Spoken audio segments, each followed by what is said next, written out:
La semaine dernière, à notre dernière séance publique qui s'est tenue avec le Conseil actuel, on a pris une résolution d'autoriser notre directeur général à faire transférer, faire une demande à tout le moins, au gouvernement provincial et fédéral pour transférer le projet de rénovation vers un projet de construction neuve.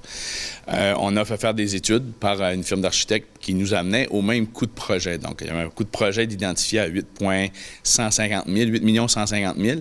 Puis on arrive à un petit peu moins que ce montant-là pour le coût de projet.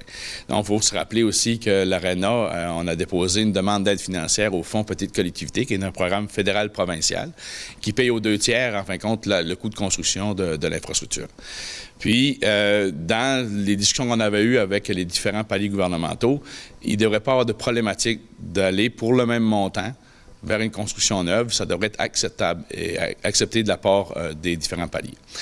Donc, nous, on a soumis ça tout au comité de travail, parce qu'il y a un comité de travail de citoyens, un comité citoyen qui est sur place, de l'ensemble des usagers de l'ARENA, et certaines personnes aussi autres que des usagers.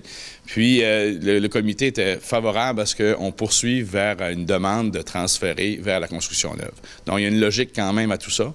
C'est, au lieu de rester avec des équipements quand même vieux, on s'en allait vers de quoi tout à fait flambant neuf, puis qui pourrait avoir une durée de vie, on estime à 40-50 ans encore, au lieu d'une durée de vie de une vingtaine d'années. Donc, il y avait une logique en arrière de tout ça.